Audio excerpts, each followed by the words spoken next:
Alright everybody, so this is step one in a letterpress project from start to finish. So we're actually going to begin by sort of talking about the design and how I set up my files for press so that it will kind of give you an idea of how we get from the start of commercial product all the way to the end where you have a printed letterpress suite. So this set of designs is for a couple of friends of mine for their fall wedding. And although you aren't seeing the actual initial sketching, it really just starts with a lot of conversation. They send me samples of things they're interested in or sort of visuals of what they kind of like. And then I start from there with a variety of sketches. And sort of this is kind of the final design, and we're going to look at this file in a moment.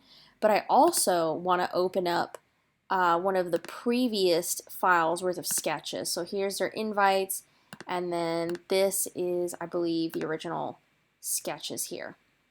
So here you can see the design process really starts in this case with just pushing things around on an artboard, which isn't necessarily the best way to do a design, but I think for the purpose of being expedient, I think this tends to work really quickly and it helps the clients get a really good idea of what you're looking at. So I skip the idea of doing like pencil sketches because I don't think those are usually very clear visually to the client.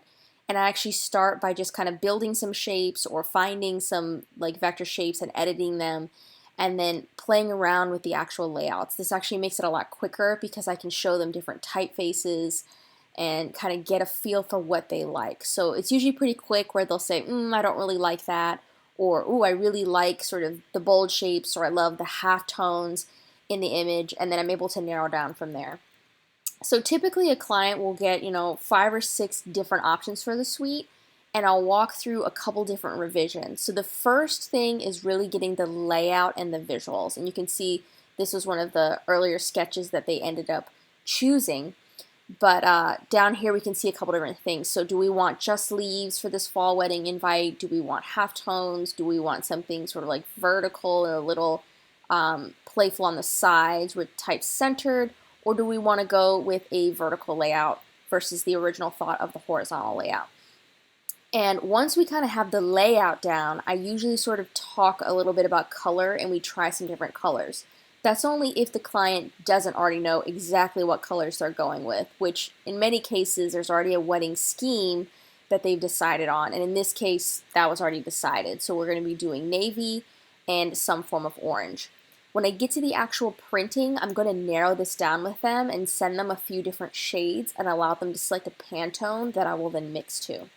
But to start here, it's just a matter of getting the layout, then we do colors, then we do text refinements. So, we show them some different typefaces. I kind of see what they're looking for. Do they want something bold?